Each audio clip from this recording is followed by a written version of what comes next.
لا إله إلا الله الله أكبر الله أكبر ولله الحمد الله أكبر الله أكبر الله أكبر لا إله إلا الله الله أكبر الله أكبر ولله الحمد. أعوذ بالله من الشيطان الرجيم.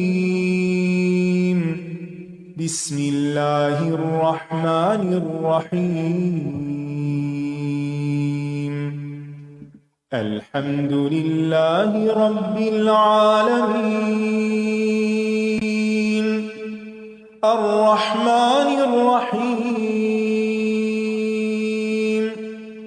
مالك يوم الدين إياك نعبد وإياك نستعين اهدنا الصراط المستقيم صراط الذين أنعمت عليهم غير المغضوب عليهم ولا الضالين.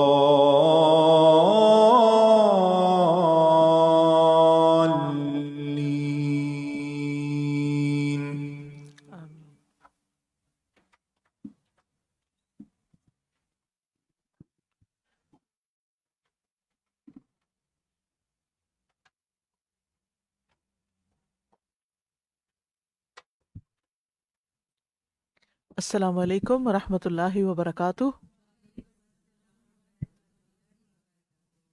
کیا حال ہے سب کا؟ کل ہم نے ایمان کی حلاوت کے بارے میں پڑھا تھا.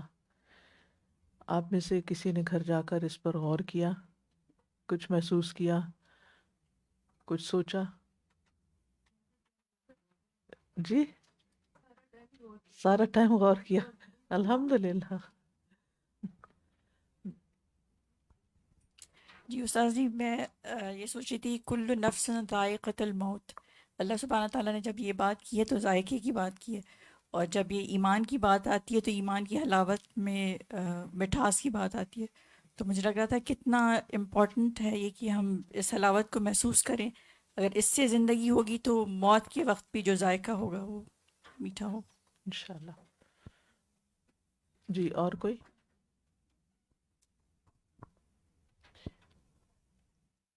اللہ سبحانہ و تعالیٰ نے ہمیں جو دل دیا ہے یہ اللہ سبحانہ و تعالیٰ نے ہمیں جو دل دیا ہے یہ بڑی قیمتی چیز ہے. اور اس کی یعنی دل صرف وہ نہیں جو جس پر ہماری زندگی قائم ہے، بلکہ دل ایک گوشت کا لوتھڑا ہونے کے ساتھ ساتھ بہت سے اور فنکشن کرتا ہے. یعنی خون کی سپلائی تو کرتا ہی ہے، لیکن اس کے علاوہ بھی ہمارے دل کے اندر احساسات ہوتے ہیں، جذبات ہوتے ہیں، اسی کے اندر خواہشات ہوتی ہیں، اور اسی کے اندر کیفیات ہوتی ہیں ہماری، اور ہماری پوری باڈی اس کے اکارڈنگلی فنکشن کر رہی ہوتی ہے. اگر ہمارے اندر کی خواہشات بھی دو طرح کی ہوتی ہیں. نیک خواہشات ہوں تو اس کے نتائج کچھ اور ہوتے ہیں، بری خواہشات ہوں تو جسم گناہوں کے کاموں کی طرف لگ جاتا ہے. تو کبھی ہمارے اندر خواہش ہوتی ہے، کبھی اس خواہش کی وجہ سے پھر ایک کیفیت ہوتی ہے. یہ جو مٹھاس ہے نا حلاوت کی، یہ ہماری کیفیت سے تعلق رکھتی کہ ہمارے دل کا حال کیا ہے، ہم کیسا محسوس کرتے ہیں، ہمارے اندر کیا خیالات ہیں، کیا جذبات ہیں، کیا سوچے ہیں، کیا سوچ رہے ہیں، کسی بھی چیز کو کس رخ سے دیکھ رہے ہیں. یہ بھی بڑا امپورٹنٹ ہوتا ہے. اور اس سارے کے پیچھے ہمارا دل کام کر رہا ہوتا ہے. ہم دیکھتے بھی اسی کی نظر سے ہیں. اسی لیے کہا جاتا ہے نا کہ آنکھیں اندھی نہیں ہوتی، دل اندھے ہو جاتے ہیں. اور دل خواہشات کی وجہ سے اندھے ہو جاتے ہیں، خواہشات کی کثرت کی وجہ سے. تو اس لیے اس دل کا درست ہونا جو ہے وہ بہت ضروری، اسی پر ہمارے اعمال کا انحصار ہے۔ جی آسیہ کچھ کہہ رہے تھے، مائک دیجیے، آگے لے آئیے۔ جی ایمان کی حلاوت کے لیے استاذہ جی، جیسے کل کی کلاس میں نے بھی سنی، تو اللہ کی خاطر جن لوگوں سے محبت ہوتی ہے آپ کی، اس سے بھی تو میں ابھی ریسنٹلی الحمدللہ الہدیٰ اسلام آباد وزٹ کا موقع ملا، اور اتنے سارے اپنے ساتھی اور اپنے سے یعنی آگے جو خواتین ہیں جنہوں نے اس دین کے لیے کام کیا ہے، ان سے مختصراً ملنا بھی وہ ایک ایسا ایکسپیرئنس ہے جس کو میں اب ریلیو بھی کرتی رہتی ہوں، تو خود بخود وہ جو مٹھاس والی بات ہے نا، تو آپ کی رگو پے میں ایسے لگتا ہے کہ کوئی سم تھنگ ویری سویٹ، حالانکہ آپ کو فزیکلی اس کا کوئی چیز نہیں ہے، لیکن وہ ایمان کی حلاوت سے مجھے خیال آتا ہے کہ اللہ کی خاطر وہ تین محبت۔ علامتیں اس کی بتائی گئی تھیں نا، جی یہ اسی میں سے تو ایک ہے۔ اس میں سے ایک یہ ہے ایگزیکٹلی، کہ کسی سے انسان محبت کرے تو اللہ کی خاطر اللہ کی کرے۔ خاطر۔ جی پیچھے دیجیے۔ جی استاذہ، میں سوچتی کہ یہ اللہ کی کتنی بڑی نعمت ہے کہ انسان جب اللہ کے راستے میں آنا چاہتا ہے یا عبادت میں عبادت کرنا چاہتا ہے تو اللہ اس کے لیے اس میں آسانی پیدا کر دیتے ہیں، اور اس میں اس کو مزہ آنے لگ جاتا ہے، اس کی مٹھاس محسوس کرنے لگ جاتا ہے، پھر اس کا اور دل لگتا چلا جاتا ہے اس میں، اور وہ کرتا چلا جاتا ہے، اور آگے سبقت کرتا ہے، بڑھتا ہے۔ تو کتنی بڑی نعمت ہے یہ کہ ایمان کی اور حلاوت اس سے پھر تیسرا درجے پہ آتا ہے انسان کہ کفر کی طرف لوٹنا اس کو آگ میں جانے کی طرح لگتا ہے، یا اس سے بھی بڑھ کے۔ پیاری استاذہ جی، مجھے تو یہ بات بہت اچھی لگی کہ جو لوگ دکھ میں، غم میں، پریشانی میں بھی حلاوت پا سکتے ہیں، اور وہ جب اللہ کی رضا میں راضی ہو جاتے ہیں کہ جو کچھ تقدیر میں ان کے لکھا گیا اللہ تعالیٰ نے، اللہ کی مرضی سے، اور یہ اللہ کا فیصلہ۔ اور اس کی ایکسپیرینس میں نے اپنی والدہ کی ڈیتھ پہ کیا، جو کہ بہت ہی عزیز تھی مجھے، لیکن دوسری طرف اللہ سے محبت اور اللہ کا فیصلہ، تو ان کی ڈیڈ باڈی سامنے تھی اور میرے چہرے پہ مسلسل مسکراہٹ تھی کہ یہ میرے رب کا فیصلہ ہے، انہوں نے ان کے لیے یہ دن لکھا تھا، یہ طریقہ لکھا تھا، یہ جگہ لکھی تھی۔ تو یہ کیفیت صرف اس وقت ہوتی ہے جب انسان اللہ کی تقدیر پہ راضی ہو جاتا ہے، جب انسان کی محبوب ترین چیز بھی اس سے چلی جائے اور اس کے پیچھے اس کی سوچ یہ ہو کہ یہ میرے رب کا فیصلہ ہے، رب نے یہ ڈیسائیڈ کیا ہے اور رب لے گیا، اور یہ رب کی ملاقات کے لیے چلی گئی ہیں، تو پھر کیفیات بدل جاتی ہیں، چیز وہی ہوتی لیکن آپ کی فیلنگ کچھ اور ہوتی ہے۔ جی استاذہ، جو آپ نے ایمان کی حلاوت کا کہا، اس کا I don't know if it's a by product of that feeling کہ آپ کا دل، اللہ آپ کے دل کو غنی کر دیتا ہے یا بھر دیتا ہے۔ بالکل، جو باتیں تھوڑا ٹائم پیچھے آپ جا کے سوچتے ہیں کہ ان باتوں پہ آپ پتہ نہیں کیا کر دیں، اب وہی باتیں ہو رہی ہوتی ہیں and you just sit there, you listen and you think بس اتنی سی بات، and دل کے اندر there is no bad feeling, there is no negative feeling, there is a calm inside، اور جو کرنے والا وہ بھی سرپرائز ہو رہا ہوتا ہے کہ there is no reaction now۔ صحیح، زندگی آسان ہو جاتی ہے نا۔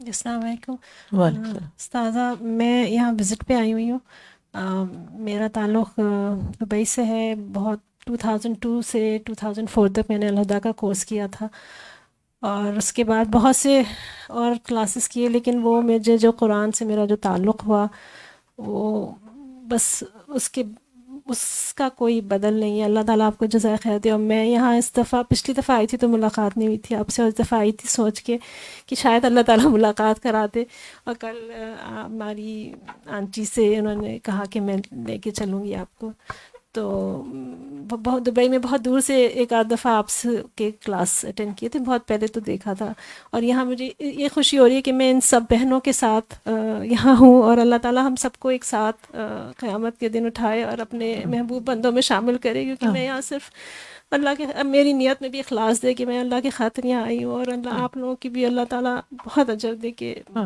اس میں خیر و برکت شامل کرے۔ آمین۔ تو آج ہم انشاءاللہ پڑھیں گے ایمان کی شاخوں کے بارے میں، یا ایمان کی قسمیں، یا ایمان کے شعبے۔ نحمدہ ونصلی علی رسولہ الکریم، اما بعد فاعوذ باللہ من الشیطان الرجیم، بسم اللہ الرحمن الرحیم، رب اشرح لی صدری ویسر لی امری واحلل عقدۃ من لسانی یفقہوا قولی۔ ایمان کی شاخیں یا ایمان کے شعبے۔ اس سے مراد وہ تمام اعمال، اخلاق، ظاہری اور باطنی احوال جو کسی دل میں ایمان کے آ جانے کے بعد اس کے نتیجے اور ثمرے کے طور پر پیدا ہونے چاہیے.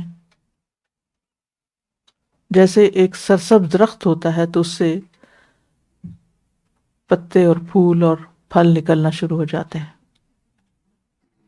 آپ نے دیکھا ہوگا کہ جب خزاں آتی ہے تو پتے جھڑ بھی جاتے ہیں، لیکن اگر وہ درخت زندہ ہے تو دوبارہ اس میں سے پھل پھول نکلنے لگتے ہیں. اسی طرح بعض اوقات انسان کی کیفیات وہ نہیں ہوتی کہ جس میں انسان بہت اونچے درجے کا ایمان محسوس کرے اپنے اندر یا اس کی حلاوت، لیکن اگر اس کا ایمان ہے تو جو ہی اس کو پھر وہ ماحول ملے گا، وہ موسم بدلے گا تو وہ سرسبز ہو جائے گا. تو جتنے بھی نیکی کے کام ہیں، جتنی بھی عبادات ہیں یا اچھے اخلاق ہیں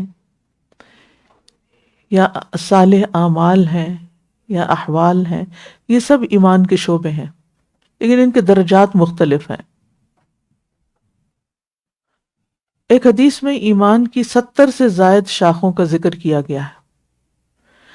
اکثر شارحین کہتے ہیں جنہوں نے شرح کی ہے، تشریح کی ہے اس حدیث کی، وہ کہتے ہیں کہ یہاں 70 سے مراد کسی خاص عدد کا تعین نہیں کہ اونلی 70، بلکہ محاورے کے مطابق یہ سمجھانا مقصود ہے کہ ایمان کے بہت سی شاخیں، بہت سے شعبے ہیں.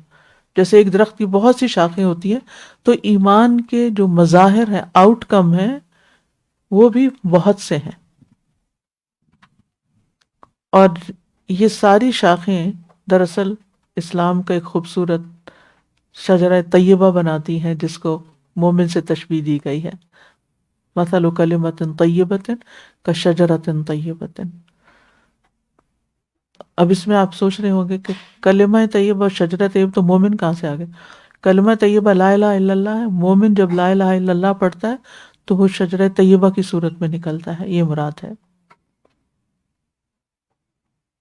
تو سب سے پہلی اور بنیادی چیز تو یہ ہے کہ انسان کے دل میں توحید کا یقین ہو، اور نہ صرف یہ کہ اللہ پر ایمان، بلکہ تمام ایمان کی جتنی بھی قسمیں ہیں، چاہے اللہ کی ذات ہے یا رسول ہیں یا کتابیں ہیں یا فرشتے ہیں، ان سب پر ایمان اور ان کے بارے پہ اچھا اعتقاد، اچھا حسن یقین، حسن ظن، اور ان سب کو برحق ماننا. پھر اسی طرح آخرت کے بارے میں جتنی بھی چیزیں ہمیں بتائی گئی ہیں ان سب کو پوری طرح ان پر یقین رکھنا. وبالآخرۃ ہم یوقنون. قیامت پر، حساب کتاب پر، جنت جہنم پر، ہمیشہ کی زندگی پر. تو رسول اللہ صلی اللہ علیہ وسلم نے ایمان کی بہت سی شاخیں بتائی ہیں. یہ شاخیں دراصل اعمال ہیں. جیسے پہلے میں نے ذکر کیا تھا نا کہ عمل ایمان کے اندر داخل ہے. جیسے بیج کے اندر درخت کی پوری پروگرامنگ ہوتی ہے. یعنی آپ یوں سمجھیں کہ کسی درخت کا جو بیج ہے وہ ایک چھوٹی سی چپ ہے جس کو آپ کسی کمپیوٹر میں فٹ کر دیں اور اس کی فائلیں کھلنے لگے تو کیا ہوگا؟ ہر چیز اس میں سے کھل کے سامنے آ جائے گی. تو اسی طرح جب ایک بیج آپ ڈال رہے ہوتے ہیں زمین میں تو وہ بظاہر دیکھنے میں بہت چھوٹا نظر آتا ہے، ایک مائکرو چپ کی طرح، لیکن اس کے اندر درخت کی پوری زندگی کی جو تقدیر ہے وہ سموئی بھی ہوتی ہے.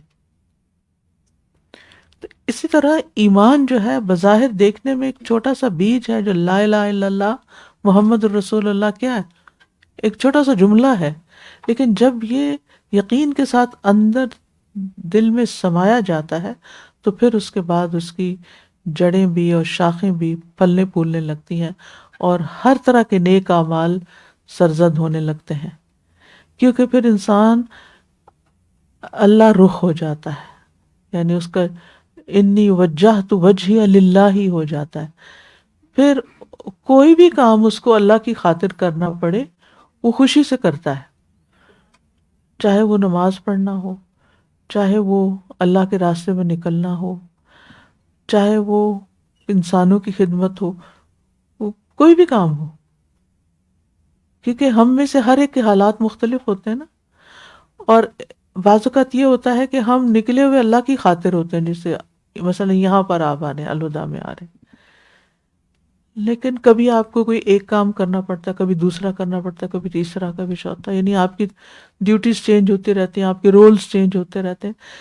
چلیے یہ تو ایک سیکنڈری کام ہے نا. جو ایک پرائمری رول ہے آپ کا بینگ اے وومن، اس میں بھی آپ دیکھیں کہ آپ کے رولز کتنے چینج ہوتے رہتے ہیں. کبھی آپ ایک بیٹی ہیں، کبھی بیوی ہیں، کبھی ماں ہیں، کبھی ایک بہن ہے، کبھی کوئی اور رشتہ ہے.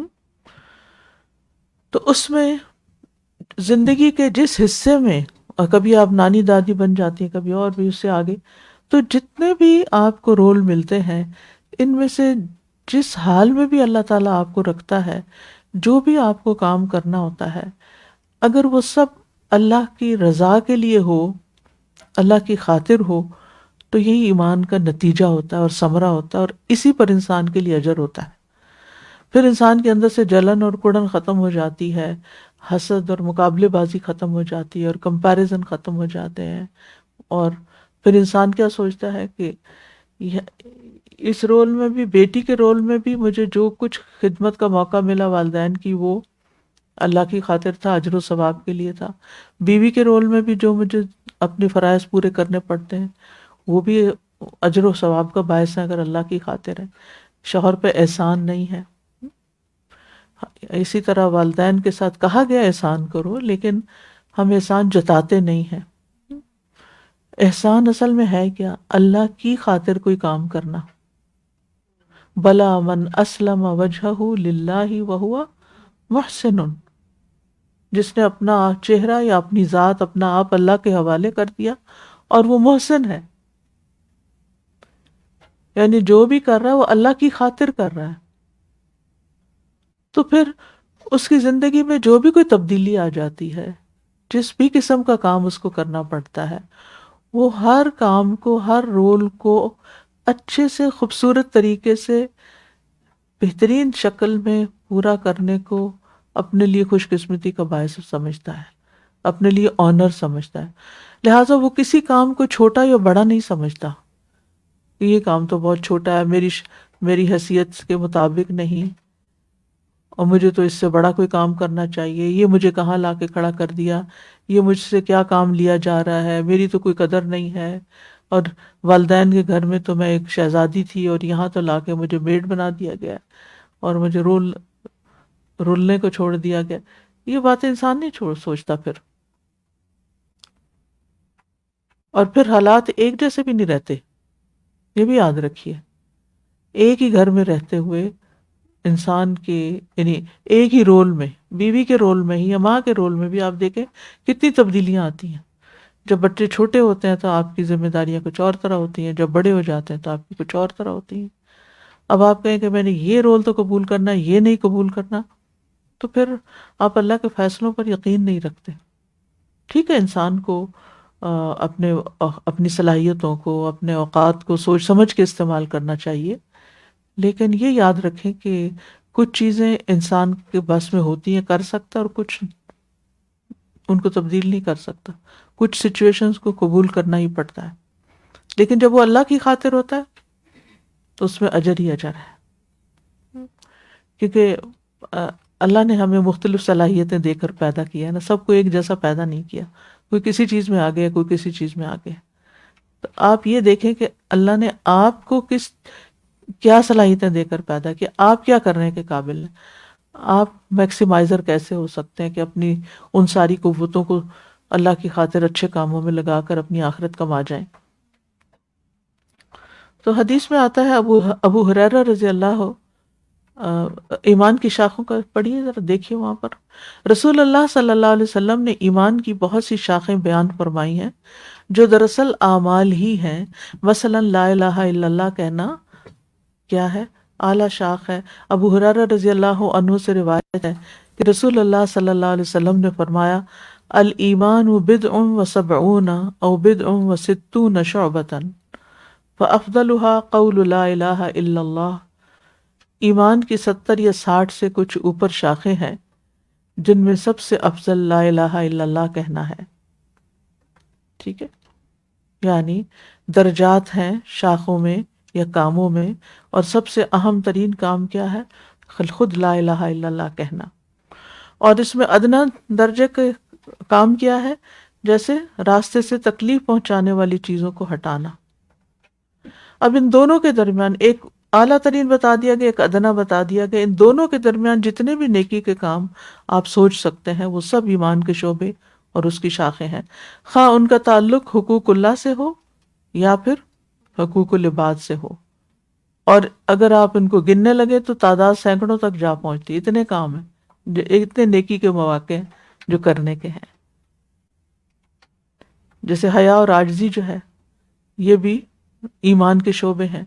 نبی صلی اللہ علیہ وسلم نے فرمایا الحیاء والعی شعبتان من الایمان. حیا اور عجز ایمان کی دو شاخیں ہیں، یعنی ایک جھجک ہونا اور ایک عاجزی اور ایک ہمبلنس ہونا، یہ بھی ایمان کا حصہ ہے. یعنی حیا اصل میں انسانی سیرت کی وہ خوبی ہوتی ہے، وہ خصلت ہوتی ہے جو انسان کو ان کاموں سے روک دیتی ہے جو اللہ تعالیٰ کی ناراضگی کا سبب بننے والے ہوتے ہیں. اور یہ اللہ نے انسان کے اندر رکھا ہے ایز لانگ ایز انسان اپنی فطرت کو مسخ نہ کر دے. یعنی بہت سی چیزوں کا علم نہ بھی ہو تو آپ کے اندر کی حیا آپ کو روک دیتی ہے. مثلاً کسی نے آپ سے کوئی کام کہا تو آپ اس کو چٹا سا جواب دیتے ہیں، کیا یہ حیا کا تقاضا ہے؟ نہیں ہے نا، کیونکہ آپ کے اندر فطرت میں اللہ نے رکھا ہے کہ آپ دوسرے کی بات سنیں. اگر آپ کر سکتے ہیں مدد کر دیں، اگر نہیں تو کیا کریں؟ احسن طریقے سے قل لہم قولا کریما، اچھے سے بات کر لیں، معذرت کر لیں، سوری کر لیں. لیکن حیا کا تقاضا کیا ہے کہ انسان دوسرے کا لحاظ رکھے اور پھر ایک ہمبل انداز بھی ہو. کر سکے تو بہت اچھا، وہ بھی کر کے بھی کوئی تکبر نہ کرے کہ میں نے تم پر احسان جتایا تھا، کیا تھا ایک. اور وہ فرعون کا رویہ تھا، اس نے موسیٰ علیہ السلام کو احسان جتائے تھے. لیکن جو ایک مومن ہوتا ہے اس کے اندر جس کا واقعی ایمان جاگ رہا ہوتا ہے وہ ایسے حرکتیں نہیں کرتا، وہ سوچ بھی نہیں سکتا. یعنی انسان حیا کی وجہ سے انسان اعلیٰ اخلاق کا حامل ہو جاتا ہے اور برے اخلاق سے بچتا ہے. حیا ایمان سے ہے نا، حیا نہیں تو ایمان بھی کوئی نہیں. ایمان کمزور ہے تو حیا بھی کمزور ہے، حیا کمزور ہے تو اخلاق ہی کمزور ہے. اخلاق کے بھی اعلیٰ درجے پر نہیں، نچلے سے بھی نچلے پر ہیں. تو اہل ایمان کی نفسیاتی اور روحانی تربیت کے لیے خاص طور پر یہ حیا رکھا گیا ہے اور اس پہ بڑا زور دیا گیا ہے. وہ آتا ہے نا کہ اذا فاتک الحیاء ففعل ما شئت، جب تم سے حیا چلا جائے جو مرضی کرو پھر. یعنی ایک حیا کا مادہ انسان کے اندر اور جو ایمان سے پھوٹا ہے تو انسان بے شمار خرابیوں اور بد اخلاقیوں اور بد تہذیبیوں سے بچ جاتا ہے. اور اگر اس میں خلل آ گیا نا تو بہت ساری خرابیوں کا شکار ہو جاتا ہے. کینے کا، بغض کا، حسد کا اور نفرت کا اور پھر ان ساری چیزیں، یہ ساری چیزیں جب دل میں ہوتی ہیں پھر دل کی کیفیت کیا ہوتی ہے؟ جب آپ کو کسی سے حسد ہو جائے، جب آپ کو کسی سے نفرت ہو جائے، بغض ہو جائے، کینہ ہو جائے، تو ہر وقت آپ انتقام لینے کی باتیں سوچتے رہتے ہیں اور اپنی آگ میں جلتے رہتے ہیں. حسد کی آگ کسی کو نہیں جلاتی، کرنے والے کو جلا رہی ہوتی ہے. اور آپ سوچتے ہیں کہ اچھا میں نے یہ بات اس نے کی تو میں نے کیا جواب دینا، سارا تانا بانا اسی میں گزرا.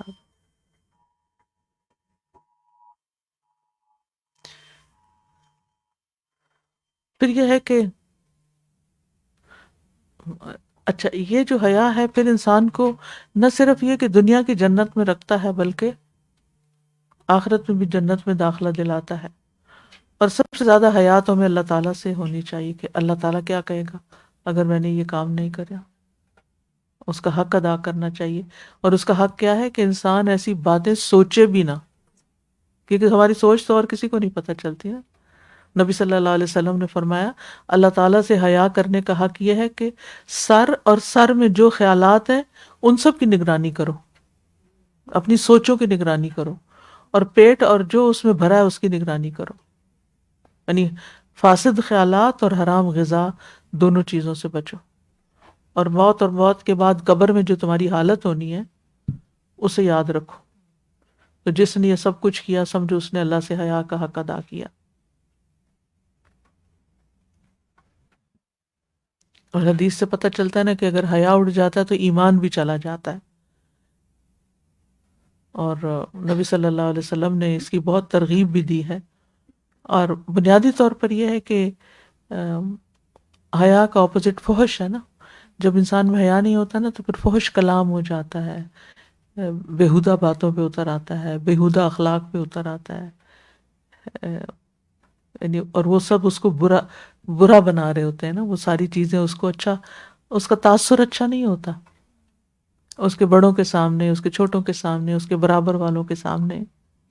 نبی صلی اللہ علیہ وسلم نے فرمایا فحش جس چیز میں بھی ہوگا اس میں بدصورتی پیدا کر دے گا. فحش جس چیز میں بھی ہوگا، چاہے آپ کی گفتگو میں، یعنی فحش سے مراد صرف گالیاں نہیں ہوتی. فحش سے مراد کوئی بدصورت بات، یعنی بد اخلاقی کی بات، لغو نہیں، بد اخلاقی کی بات. اور حیا جس چیز میں اسے خوبصورت بنا دیتی ہے، اور اسی سے پاکیزہ زندگی انسان کو نصیب ہوتی ہے. اور اس حیا میں حیات بھی ہے، یعنی انسان کے لیے زندگی ہے اور خیر اور بھلائی ہے. اور یہ ہمارے دین کی امتیازی علامت ہے. یعنی اس سے آپ کے دیندار ہونے کا پتہ چلتا ہے کہ آپ ایک مسلمان اور دیندار، اور خاص طور پر جو لوگ دین کا کام کر رہے ہوں، جو دین کی خدمت کا کام کر رہے ہوں، ان کو کتنا باحیا ہونے کی ضرورت ہے. یعنی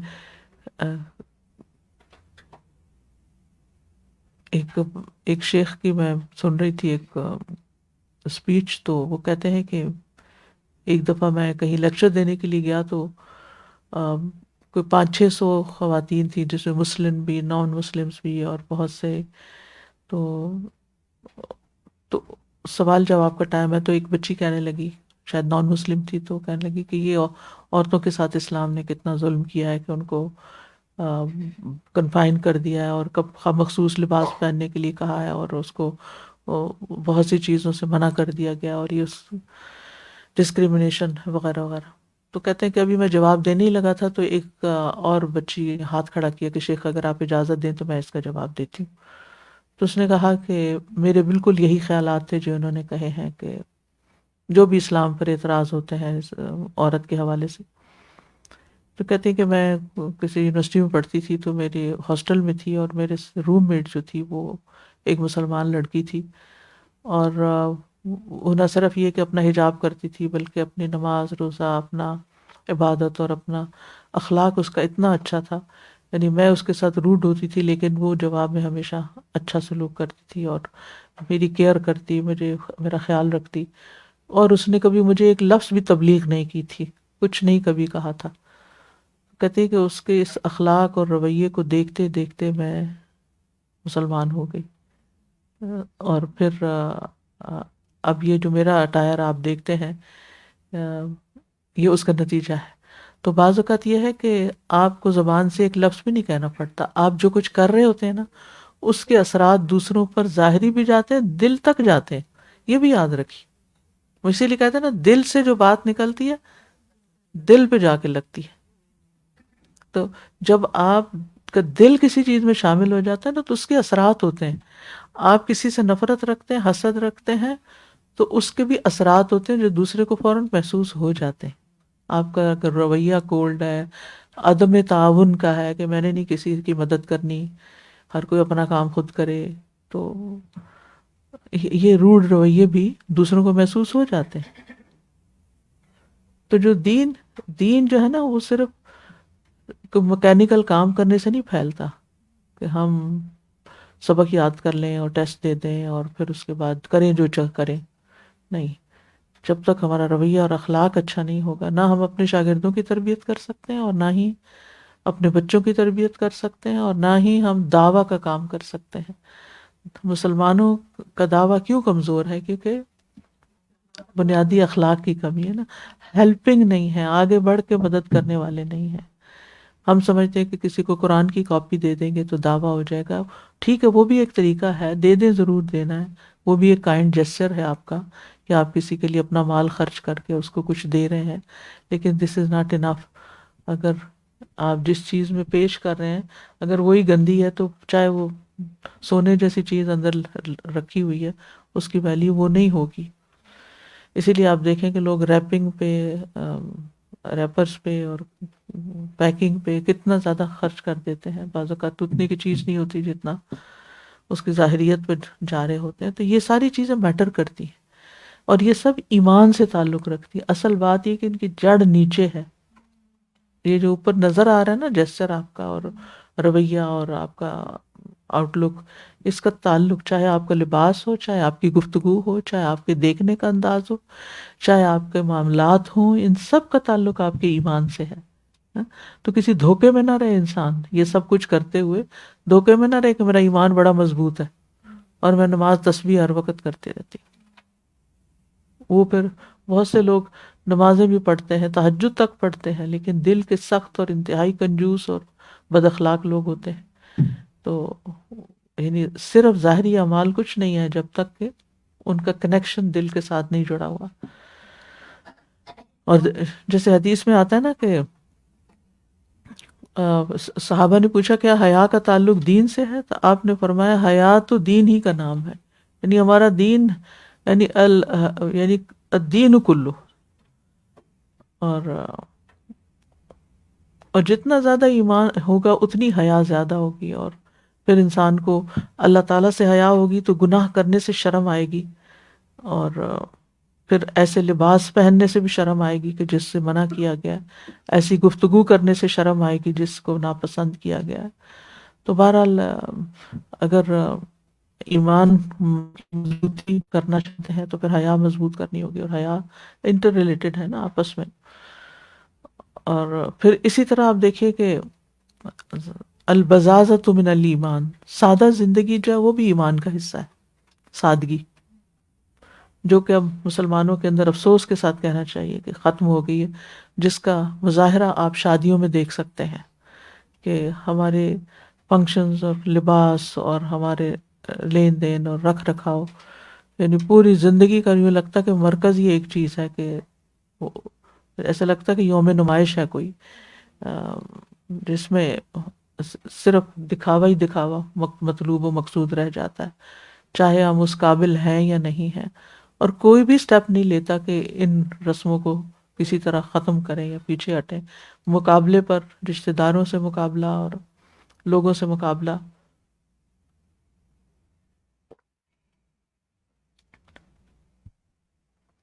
تو سادگی سے مراد کیا ہے؟ سادگی سے مراد نفس کی خواہشات کو کنٹرول کرنا ہے، ضروریات کو کم کرنا ہے،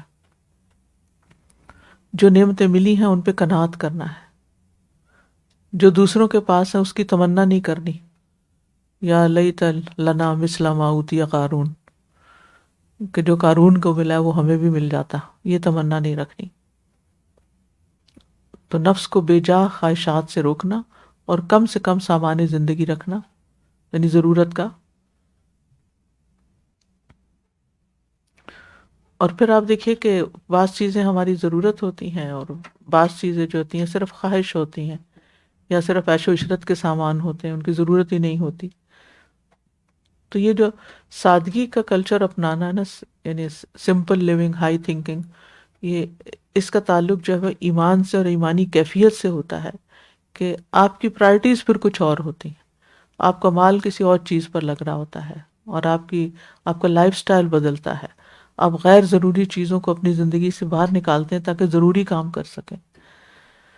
اور پھر آپ بناوٹی انسان نہیں رہتے، آرٹیفیشل نہیں رہتے، بلکہ آپ ایک جینون ایکچوئل پرسن ہوتے ہیں کہ آپ ہیں کون. اور حضرت معاذ بن جبل کو نبی صلی اللہ علیہ وسلم نے جب یمن کی طرف بھیجا تو ان کو فرمایا کہ عیش و عشرت کی حالت سے پرہیز کرنا، کیونکہ اللہ کے بندے عیش و عشرت کی زندگی نہیں بسر کرتے. خود نبی صلی اللہ علیہ وسلم کی زندگی سادگی کا ایک بہترین نمونہ تھی. اور صحابہ کا طرز عمل بھی یہی تھا. حضرت عمر رضی اللہ عنہ کو دیکھیں، کسی درخت کے نیچے لیٹ کے آرام کر لیا کرتے تھے ان کو. اور اب سادگی نہ ہونے کا نقصان کیا ہوا ہے؟ ہمارے جو ریسورسز ہیں، ایک ایک شادی پہ کروڑوں خرچ ہو رہے ہیں، یعنی صرف ایک دن کے ڈریس کے لیے لاکھوں روپے خرچ ہوتے ہیں. ہم اللہ تعالیٰ کو کیسے جواب دیں گے، کیسے حساب دیں گے؟ یعنی ساری زندگی کا لباس ایک طرف اور اس شادی کے دن کا ایک جوڑا، پھر ایک جوڑا بھی نہیں، ایک شادی کے دن کا جوڑا ہے، ایک ولیمے کے دن کا جوڑا ہے، اور پھر ایک پارٹیوں کے جوڑے ہیں، اور ایک کے اوپر ایک جو ہے چمک دمک، اور یہ سب اس کی کوئی لمٹ ہی نہیں رہی. حالانکہ دنیا کی زندگی کو کیا کہا گیا کہ یہ تو ایک دھوکے کا سامان ہے.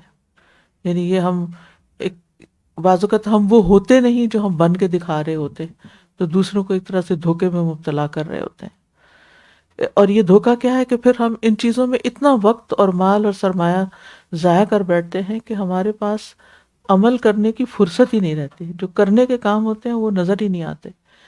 دنیا میں کتنے فیصد آبادی ہے جن کو صاف پانی نہیں ملتا، جن کے پاس پانی ہے ہی نہیں بیچاروں کے پاس. ایک دن چند گھنٹے پانی نہ ہو تو آپ دیکھیں زندگی کیا ہو جائے. جن کے پاس کھانے کو نہیں ہے، جن کے پاس تعلیم نہیں ہے، جن کے پاس گھر نہیں ہے، ایک دو نہیں کروڑوں میں ایسے لوگ بستے ہیں.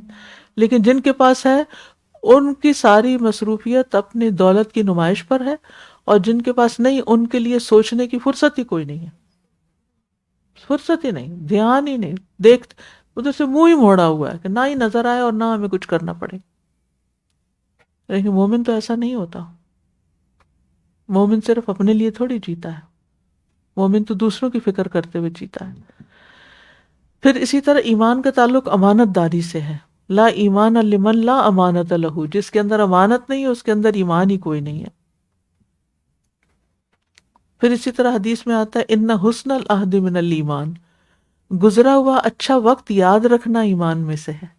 سبحان اللہ، اچھی یادیں ان کا ذکر کرنا کہ میرا فلاں ٹائم فلاں کے ساتھ فلاں کی کمپنی میں بہت اچھا رہا، جو عزیز پیارے رشتہ دار فوت ہو چکے ہیں ان کے ساتھ جو ہماری میموریز ہیں کبھی بیٹھیے ان کا ذکر کرنا، تو حسن العہد من الایمان. پھر افضل الایمان الصبر والسماحہ، صبر کرنا اور عفو و درگزر سے کام لینا، یہ افضل ایمان ہے. اچھا، لڑائیاں ختم کیوں نہیں ہوتی؟ کیونکہ کوئی فریق معاف ہی نہیں کرتا نا. یعنی ایک زیادتی کرتا ہے تو دوسرا کہتا ہے اب میری باری کب آئے گی کہ میں اس سے بدلہ لوں، اور پھر وہ دل میں رکھ بیٹھتا ہے. یعنی اس کو کینہ کہتے ہیں. ایک دن شاید آپ میں سے کسی نے مجھ سے سوال کیا تھا کینہ اور بغض کا کیا فرق ہے، تو اس میں الحمدللہ میں شرح صدر ہوا کہ کینہ وہ ہوتا ہے جس کے بعد آپ کے اندر انتقام کا جذبہ ہوتا ہے، یعنی دل میں کسی کے لیے ایسی نفرت کہ جس سے بدلہ لینے کا آپ سوچتے رہتے ہیں کہ کب وقت آئے تو میں اس کو مزہ چکھاؤں. پھر اسی طرح اور ایمان کی علامت کیا ہے؟ اچھی طرح وضو کرنا، یہ نصف ایمان ہے. اسباغ الوضوء شطر الایمان، الطہور شطر الایمان، یہ تو حدیث سب نے پڑھ رکھی ہوگی نا، کہ پاکیزگی نصف ایمان ہے. پھر اپنے ساتھی کے لیے وہی پسند کرنا جو اپنے لیے پسند ہو.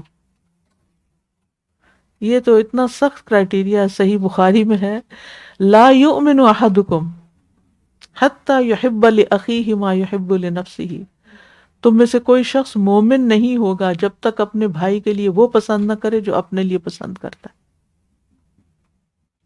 ہم اپنے لیے، ہمارے دوہرے معیار ہوتے ہیں، ہم لینے کے ہمارے پیمانے اور ہوتے ہیں، دینے کے کچھ اور ہوتے ہیں. اپنے حقوق ہمیں خوب یاد ہوتے ہیں، لیکن جب دینے کی باری آتی ہے تو ہمارا رویہ کچھ اور ہی ہوتا ہے. پھر اسی طرح نبی صلی اللہ علیہ وسلم سے ہر چیز سے بڑھ کے محبت کرنا. والذی نفسی بیدہ لا یؤمن احدکم حتی اکون احب الیہ من والدہ وولدہ، قسم ہے اس ذات کی جس کے ہاتھ میں میری جان ہے، تم میں سے کوئی بھی مومن نہ ہوگا جب تک میں اس کے والد اور اس کی اولاد سے بھی زیادہ اس کا محبوب نہ بن جاؤں. پھر اللہ کے لیے کسی سے محبت کرنا. 3 خصلتیں جس میں ہوں اس نے ایمان کی مٹھاس پالی، اللہ اور اس کا رسول اس کے نزدیک سب سے زیادہ محبوب بن جائیں، وہ کسی انسان سے محض اللہ کی خاطر محبت کرے، وہ کفر میں واپس لوٹنے کو ایسا برا جانے جبکہ اللہ نے اس کو اس سے بچا لیا، جیسا کہ آگ میں ڈالے جانے کو برا سمجھتا ہے۔ پھر اسی طرح تکلیف دہ چیز کو دور کرنا، رسول اللہ صلی اللہ علیہ وسلم نے فرمایا، اور ایمان کی سب سے ادنا شاخ راستے سے تکلیف دہ چیز کو ہٹا دینا ہے۔ یہ بھی ایمان کا حصہ ہے کہ آپ جا رہے ہیں، آپ کو دوسروں کی تکلیف کا احساس ہوتا ہے۔ وہ ایک شخص جس نے ایک درخت شاید کاٹا تھا کہ لوگوں کے رستے میں آتا ہے، اس کی وجہ سے وہ جنت میں ٹہلتا ہوا دیکھا گیا، اس نیکی اللہ تعالیٰ کو پسند آ گئی اس کی۔ تو یہ سارے کرنے کے کام ہیں ایمان کو اسٹرینتھن کرنے کے لیے اور ایمان کا اظہار کرنے کے لیے۔ اور پھر یہ ہے کہ دل کے اندر محبتیں بھی ہوتی ہیں، تو اپنی محبتوں کو بھی چینلائز کرنا کہ کس کس چیز سے محبت کرنی چاہیے اور کس چیز سے محبت نہیں کرنی چاہیے۔ کچھ لوگ سیلف سینٹرڈ ہوتے ہیں، انہیں صرف اپنے آپ سے محبت ہوتی ہے، اپنے علاوہ کسی چیز سے نہیں ہوتی۔ اپنے خول سے بھی باہر نکلنا چاہیے۔ ہم بڑے فخر سے کہتے ہیں کہ میں بہت سینسٹیو ہوں۔ بھائی کیوں سینسٹیو ہیں آپ اتنے؟ کس نے کہا آپ اتنے سینسٹیو ہو؟ یہ عیب ہے، یہ ویکنس ہے، یہ کمزوری ہے۔ مومن تو مضبوط ہوتا ہے۔ یہ عذر ہر وقت تراشتے رہنا میں سینسٹیو ہوں سینسٹیو ہوں، بھلے ہوں پھر آپ بھگتے ہیں اپنے آپ کو۔ کس کا نقصان کر رہے ہیں اتنے سینسٹیو بن کے؟ تو بات یہ ہے کہ اپنے آپ سے اتنی محبت نہ کریں۔ پھر کچھ لوگ اپنے بچوں کے بارے میں بڑے سینسٹیو ہوتے ہیں، ان کو کوئی کچھ کہہ نہ دے، حتیٰ کہ ہسبینڈ بھی اگر کچھ کہہ دے تو اس سے بھی لڑائی شروع کر دیتے ہیں۔ اتنے پوزیسو ہوتے ہیں کہ بس کوئی ان کی طرف ٹیڑھی آنکھ سے بھی نہ دیکھے، ان کو کچھ کرنے نہیں دیتے، ان کو کچھ اپنے پاؤں پہ کھڑے نہیں ہونے دیتے، اوور پروٹیکٹیو۔ تو ان ساری محبتوں کو چینلائز کریں۔ آپ دیکھیں کہ کہاں کون سی محبت آپ کو کمزور کیے ہوئے ہے کہ جس کی وجہ سے آپ کچھ اور کر نہیں پا رہے۔ یعنی اب بعض اوقات گھروں کی محبت، کچھ خواتین گھروں سے اتنی محبت کرتی ہیں، تو سورۃ توبہ میں اس کا جواب آ گیا نا، وَمَسَاكِنَ تَرْضَوْنَهَا أَحَبَّ إِلَيْكُم مِّنَ اللَّهِ وَرَسُولِهِ وَجِهَادٍ فِي سَبِيلِهِ، اگر وہ تمہارے گھر جنہیں تم بہت پسند کرتے ہو تمہیں زیادہ محبوب ہیں اللہ سے اور اس کے رسول سے اور اس کے رستے میں جہاد کرنے سے، تو پھر انتظار کرو حتیٰ کہ اللہ اپنا فیصلہ لے آئے۔ تو پھر اسی طرح یہ تو میں نے چند مثالیں دی ہیں، تو ہم میں سے ہر ایک سوچے کہ اس کے اندر کا بت کون سا ہے نا، اس کے اندر کا اجل کون سا ہے کہ جس کی وجہ سے وہ کچھ اور کر نہیں پا رہا، اس سے اہم کام جو اسے کرنے چاہیے کہ یہ چیز میرے ہاتھ سے نہ چھوٹ جائے۔ کچھ لوگوں کو اپنی پوزیشن اور اپنے عہدے سے بڑی محبت ہوتی ہے، لیکن آپ دیکھیے کہ ریٹائرمنٹ اور یہ ساری چیزیں دوسروں کی زندگی میں جو آتی ہیں وہ عبرت کا سامان ہوتی ہے کہ ان چیزوں پر انسان کس لیے فخر اور غرور کرے یا ان چیزوں کے پیچھے کیوں اتنا بھاگے، جبکہ یہ وقتی طور پہ عارضی امانتیں ہیں ہمارے پاس۔ ٹھیک ہے اپنے کام سے محبت ہونی چاہیے، لیکن کوئی بھی ایسی محبت جو ہمیں اللہ اور اس کے رسول اور دین کے کام سے بڑھ جائے اور ان چیزوں سے روک دے، اللہ کا حق اللہ کی عبادت کرنے سے، رسول صلی اللہ علیہ وسلم کی سنت کی پیروی کرنے سے یا پھر دین کی خدمت کرنے سے جو چیز رکاوٹ بننے لگے، سمجھیں کہ وہ ہمارے لیے ایک اجل، یعنی وہ جو بچڑا بنی اسرائیل کا تھا نا، وہ اشربوا فی قلوبہم العجل، وہ اجل بن گیا ہے۔ تو کرنے کے کام کیا ہے کہ ہم اپنے محبتوں کا جائزہ لیں، اپنے دل کی کیفیات کا جائزہ لیتے رہیں، اپنی خواہشات کو پرکھیں، کس کس چیز کی خواہش ہے میرے دل میں۔ اگر کوئی آپ سے اچانک سوال کرے کہ آپ اپنی نمبر 1 خواہش بتائیں تو کیا بتائیں گے آپ؟ جی تجویز ٹھیک ہو جائے، آج کل یہ خواہش نمبر 1 ہوگی، بہت اچھی خواہش ہے۔ اچھا بعض اوقات تو ہم بکھلائی جائیں گے، اچھا وہ کون؟ جی یعنی ہمیں خود بھی نہیں پتا ہوتا، لیکن ہم کئی خواہشوں میں جکڑے ہوئے ہوتے ہیں لیکن خود بھی پتہ نہیں ہوتا. تو وہ چیز جو بات، الحمدللہ جی، تو اس میں لیکن ہوتا خواہش وہ قوت ہوتی ہے نا پھر کہ جو جس کے پیچھے لگ جاتا ہے انسان، پھر وہ پھر ایسے چین سے بیٹھنے نہیں دیتی انسان کو، وہ اس کے لیے ہر وقت سوچنا شروع کر دیتا ہے. تو وہ کون سی سوچ ہے یا وہ کون سا خیال ہے جو بار بار آپ کے دل میں آتا ہے، اس کو بھی انالائز کریں. یعنی کس چیز کے بارے میں آپ بہت زیادہ سوچتے ہیں. اسی طرح کرنے کے کام میں یہ کہ جو بھی کریں اللہ کی خاطر کریں. پھر یہ ہے کہ ایمان کا ایک تقاضا خشیت الہی بھی ہوتا ہے، اللہ کا خوف ہو، گناہ کے بعد ندامت ہو، توبہ کی کثرت ہو. وہ میں نے کہا تھا نا کہ خوش قسمت ہے وہ شخص، وہ حدیث میں آتا ہے نا کہ خوشخبری ہے اس شخص کے لیے جو اپنے اعمال نامے میں استغفار کی کثرت پائے. یعنی قیامت کے دن جب ہم دیکھیں گے اعمال نامہ تو اس میں استغفار کتنا ہے، روز کتنی دفعہ کرتے ہیں، کب کب کرتے ہیں، کیا بار بار پلٹتے ہیں یا بس. پھر اسی طرح نعمتوں کا شکر ادا کرنا، یہ بھی ایمان کا حصہ ہے. اور شکر کیسے ادا کرنا؟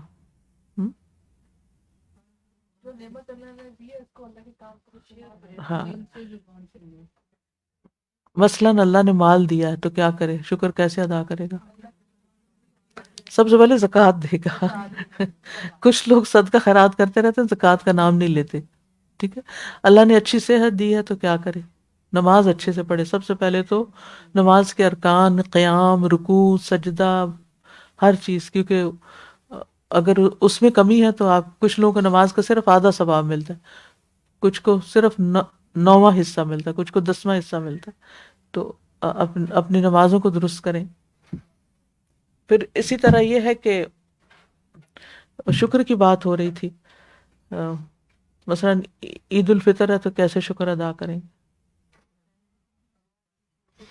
اب آپ بس جواب کیوں نہیں، جواب ہونا چاہیے، آپ تو ابھی شکر کرنے والے تھے. فطرانہ دے، یس. جس نے فطرانہ نہیں دیا نا اس نے عید کا شکر ادا نہیں کیا، اس خوشی کا. ٹھیک ہے، اچھا. اور اگر بقرہ عید ہو تو پھر کیا کریں؟ اب جواب آ گیا. اب یہ سوچنے کا طریقہ ہے. ٹھیک ہے، شکر ہم نا شکر کو بیٹھے شکر شکر شکر، بس اللہ تیرا شکر ہے، ہم بڑے شکر گزار ہیں. نہیں، ہم اپنے اعمال پہ نظر ڈالیں کہ ہم نے واقعی شکر ادا کیا ہے، وہ کام کیا ہے جو اس موقع کے مطابق تھا. اچھا، اولاد ملی ہے تو اب کیا کریں؟ عقیقہ کریں. اب بھول کے سبق، عقیقہ کریں. جس نے عقیقہ نہیں نہ کیا اس نے شکر کوئی نہیں ادا کیا. ٹھیک ہے، یعنی صرف یہ کہ خوش ہونا اسے دیکھ دیکھ کے اللہ تیرا شکر ہے تو نے بیٹا دیا، یہ کافی نہیں ہے. ٹھیک ہے، وہ شکر کا صرف 1% ہے، یعنی ایک حصہ ہے. جو اللہ نے دیا ہے نا اس کے بعد جو تمہاری ذمہ داری ہے نا وہ پوری کرو، تب سمجھیں گے کہ تم نے واقعی شکر ادا کیا. اسی طرح اگر نکاح کیا ہے تو کیا شکر ادا کرے، مہر دے، ولیمہ کرے، ولیمہ کرے. جی جی، سمجھ نہیں آئی، منہ دکھائی تھے. اچھا نہیں، وہ تو بندے کا شکر ہے نا، وہ تو اللہ کا شکر کیسے ادا کریں. ٹھیک ہے، کہنے کا مطلب یہ ہے کہ دین کے جتنے بھی احکامات ہیں ان کو اپنے وقت پر ادا کرنا، جس موقع کی مناسبت سے. وہ اب آپ دیکھیے کہ لوگ مال آ جاتا ہے، زکوٰۃ نہیں دیتے، حج بھی نہیں کرتے، حج کے بارے میں سوچتے بھی نہیں ہے کہ ان کے اوپر فرض ہو چکا ہے، انہوں نے کرنا ہے. کیا شکر، یہ شکر ادا کرنا ہے؟ نہیں. پھر اسی طرح جس موقع پر کوئی چیز آپ کو ملی ہے تو فوراً سوچیں اس موقع کے لحاظ سے میرے کرنے کا کام کیا ہے. اچھا، آپ کو قرآن کی نعمت ملی ہے، اب اس کا شکر کیسے ادا کرنا ہے، اس پر عمل بھی کرنا ہے، پڑھتے بھی رہنا ہے اور اس کو آگے بڑھانا ہے. جی ہاں، ٹھیک ہے. اچھا، اسی طرح صبر بھی ایمان کا حصہ ہے نا. ٹھیک ہے نا، ایمان کی شاخ ہے. شاخوں کی باتیں ہو رہی ہیں نا، اس لیے میں اس کو عملی پڑھنے کو، میں ساری حدیثیں آپ کو پڑھ کے سنا دوں لیکن عملی زندگی سے ریلیٹ کرنا بہت ضروری ہے. کیونکہ اگر وہ چیز ہمارے عمل میں نہیں آتی تو پھر وہ عقیدہ صرف ایک علمی سبجیکٹ کے طور پر ہی ہم پڑھتے ہیں. اس کا تعلق ہماری عمل سے ہے، ٹھیک ہے، کیونکہ ایمان میں عمل داخل ہے. ٹھیک ہے. پھر اللہ کی تقدیر پہ صبر کرنا. اللہ نے جو چیزیں، کچھ چیزیں ہم اپنی زندگی میں دیکھنا چاہتے ہیں وہ نہیں ہوتی، صبر. کچھ چیزیں ہم نہیں دیکھنا چاہتے ہو جاتی، صبر. تو اللہ پر بھروسہ، اللہ کی رضا پہ راضی، اور لوگوں کو ان کے مقام پر رکھنا، یہ بھی صبر کا تقاضا کرتا ہے. ٹھیک ہے نا. اب مثلا ایک ہسبینڈ ہے، آپ کے حقوق پوری طرح نہیں دیتا، لیکن اللہ نے اس کو آپ کا ہسبینڈ بنا دیا ہے نا. اب اس کو ہسبینڈ سمجھ کر اس کو عزت دینا، اس کو رسپیکٹ دینا، یہ بھی صبر ہے نا. صبر ہوگا تو آپ یہ کام کریں گے. اسی طرح بچہ، اگر بیمار بچہ پیدا ہو گیا ہے تو اس پر صبر ہے، تقدیر کا ایک حصہ ہے. اسی طرح اگر آپ کو کچھ نعمتیں ملی، علم ملا ہے، کوئی ڈگری ملی ہے، کوئی اچھی جاب ملی ہے، اچھا گھر ملا ہے کچھ، تو اب کیا ہے کہ کسر نفسی سے کام لینا، ہمبل ہونا، تواضع اختیار کرنا، نہ کہ دوسروں کے اوپر بوسٹنگ کرنا، فخر و غرور شیخی کرنا، یہ نہیں ہونا چاہیے. تو یہ ان منفی جذبات کو کنٹرول کرنا جو ہے، یہ بھی صبر سے تعلق رکھتا ہے.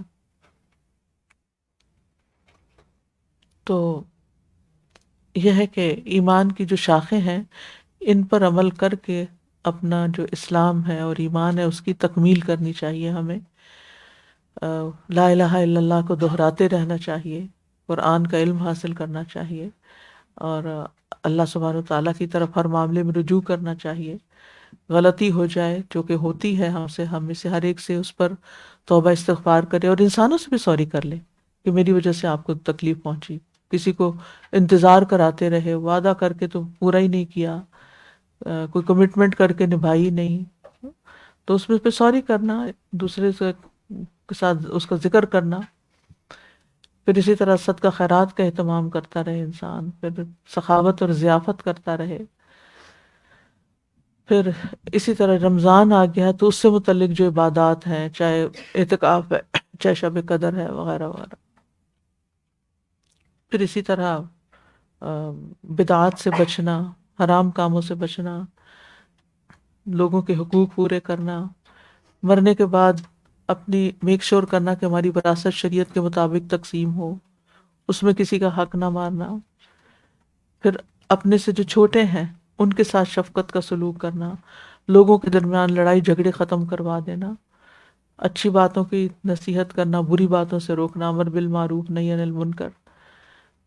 پھر اسی طرح حلال کمائی کا اہتمام کرنا، حرام سے بچنا، دولت کو اچھے کاموں میں لگانا، اپنے لیے صدقہ جاریہ بنانا.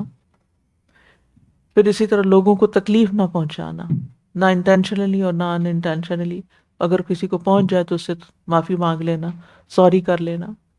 لوگوں کے راستے میں رکاوٹ نہ ڈالنا. آپ دیکھیں ایمان کا حصہ ہے راستے سے تکلیف دہ چیز ہٹانا. ہم سمجھتے ہیں کہ وہ جا رہے ہوں گے نا تو کوئی پتھر آ گئے تو میں اس کو ہٹا دوں گی تو میں نے ایمان مکمل کر لیا. نہیں، بعض اوقات ہم لوگوں کے کام میں روڑے اٹکاتے ہیں، کاموں میں روڑا اٹکاتے ہیں. اور ورک پلیس پر اس کا کس قدر لوگوں کو تجربہ ہوتا ہے نا، کہ آپ بعض اوقات کام کرنا چاہتے ہیں. آپ دیکھیں کہ ہم بیک ہوم ہمارے ملک کا حال کیا ہے. ایسا نہیں کہ سارے لیڈر کرپٹ ہوتے ہیں، کچھ سنسیئر ہوتے ہیں اور وہ کچھ کرنا چاہتے ہیں لیکن ان کو کرنے نہیں دیا جاتا، ان کے کاموں میں روڈ. اگر کوئی آنےسٹ آفیسر ہے تو اس کو آنےسٹ رہنے نہیں دینا چاہتے، اس کو کام نہیں کرنے دیتے. تو یہ بھی اذیت کی ایک بہت بڑی شکل ہے. ان چیزوں کو بھی ہٹانا چاہیے. اور پھر اسی طرح یہ ہے کہ یہ نہیں سوچنا چاہیے کہ یہ تو میں کر سکتا ہوں کام اور یہ نہیں کر سکتا. نیت سب نیکیوں کی رکھنی چاہیے اور سب برائیوں سے بچنا چاہیے. اور ہم دیکھتے ہیں کہ جتنا جتنا جس کے اندر عمل زیادہ ہوگا اتنا ہی اس کا ایمان میں درجہ زیادہ ہوگا. اور کچھ لوگوں نے بڑی مشکل حالات میں اپنے دین کو قائم رکھا ہے لیکن ان کے شاید یہ سارے اعمال ان کی زندگی میں نہ ہوں، لیکن صرف لا الہ الا اللہ کو تھام لینا ہی ان کے لیے بہت بڑی مشکل تھی. مثلا حضرت بلال، حضرت سمیہ، حضرت آسیہ. آج صبح بھی میں اس بات پہ غور کر رہی تھی حضرت آسیہ کی زندگی پر. ہمیں سے اکثر عورتوں کو یہ شکایت ہوتی ہے ہمارا شوہر نہیں اچھا. حضرت آسیہ سارے اپنے معاشرے اور ٹرینڈز اور طریقہ کار ان سب سے ہٹ کر ایک اور ہی لائن پر چل پڑی تھی، اور وہ ایمان کی راہ تھی.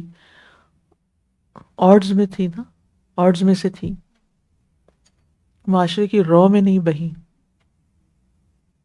دنیا میں ہر نعمت تھی ان کے پاس، لیکن ان کی نظر میں کچھ نہیں تھی. وہ انہیں آخرت میں اللہ کے قریب گھر چاہیے تھا. رب ابن لی عندک بیتا فی الجنہ.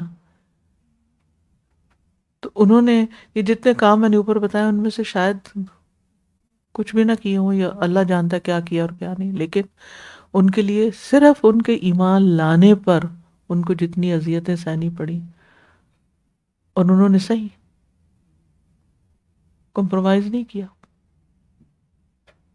اللہ نے ان کا نام قرآن میں، ان کا ذکر قرآن میں کیا.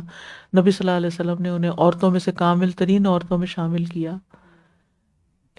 اسی طرح اصحاب الاخدود کا واقعہ ہے، وما نقموا منہم الا ان یؤمنوا باللہ العزیز الحمید. تو ایسے واقعات بھی ملتے ہیں. تو بعض اوقات اپنا ایمان بچانا بھی ایک بڑا مشکل کام ہوتا ہے. تو یہ تھی چند باتیں ایمان کی شاخوں کے حوالے سے. انشاءاللہ ایمان سے متعلق چند اور اہم باتیں بھی آپ سے کروں گی. اسلام اور ایمان کا فرق کیا ہے، ہم کل اس پہ بات کریں گے انشاءاللہ تعالی. اگر آپ کے ذہن میں کوئی بات ہو یا کچھ ایڈ کرنا چاہیں تو موسٹ ویلکم. جی فرمائیے. استاذ ایک سوال پوچھنا چاہتی ہوں. جی ہاں. کچھ اچھے کام ہوتے ہیں وہ نفس کو مرغوب ہوتے ہیں، جی اچھے ہاں. کام تو اچھے ہی لگتے ہیں نا، جی تو ہم یہ کیسے پتہ لگائیں کہ یہ ہم اللہ کے لیے کر رہے ہیں یا ہمیں اس میں مزہ آتا ہے ہم اس لیے کر رہے ہیں؟ وہ تو اس دن بھی میں نے حدیث سنائی تھی نا کہ اذا سرت کا حسنت کا. تو ایمان کی پہچان یہ ہے کہ اگر آپ کو اپنی نیکی خوش کر دے تو اس میں کوئی برائی نہیں ہے کہ آپ نیکی کر کے خوش ہوتے ہیں، یا آپ کچھ کام کر کے تو آپ کو خوشی محسوس ہوتی ہے. تو وہ ایمان کی علامت بھی ہو سکتی ہے، ضروری نہیں کہ نفس کی وجہ سے آپ کر رہے ہیں. اس کی پہچان کیا ہوگی کہ اگر آپ کو کوئی رکاوٹ پیش آئی، اگر آپ صرف نفس کے لیے کر رہے ہوں گے نا، تو کوئی رکاوٹ پیش آئی تو آپ اس کو چھوڑ دیں گے، پھر آپ اس کام سے ہاتھ اٹھا لیں گے کہ میں نہیں کرتی، میرے لیے مشکل ہے.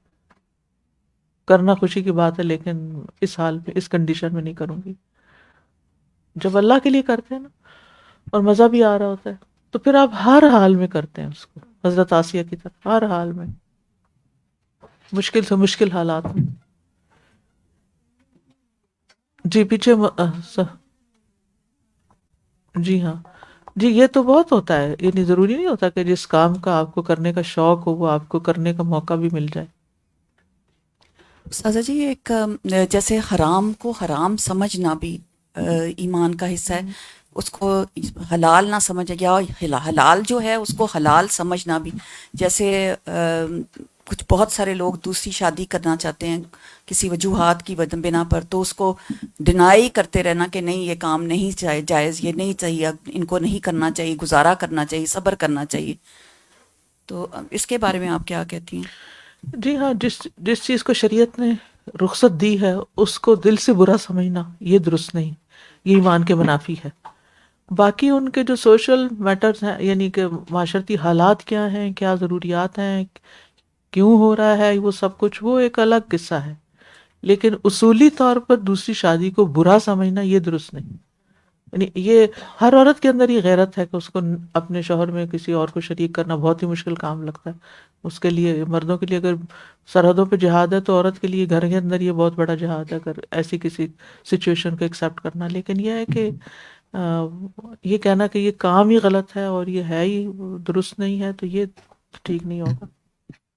استاذہ جی ایک سوال جو میرے ذہن میں اکثر آتا ہے جی جیسے نیکیاں کرتے ہیں، نیکیوں میں آگے بڑھتے جاتے ہیں تو ایک خوشی بھی ملتی جاتی ہے، جی ہاں، لیکن مجھے کبھی خیال آتا ہے کہ مجھے خوشی واقعی اس بات کی ہے کہ میں نے نیکی کی، یا مجھے خوشی اس بات کی ہے کہ لوگوں کو میری نیکیوں کا پتہ چل رہا ہے. یہ چیز مجھے نہ بڑا بعض دفعہ پریشان کر دیتی ہے. یہ سب کے ساتھ ہوتا ہے، سب کے ساتھ ہوتا ہے. بس یہ کہ دعا کرتے رہنا چاہیے، اللہم آتی نفسی تقواہا وزکیہا، اور اس میں ایک فائن لائن ہوتی ہے، پتہ چل جاتا ہے خود کو. جی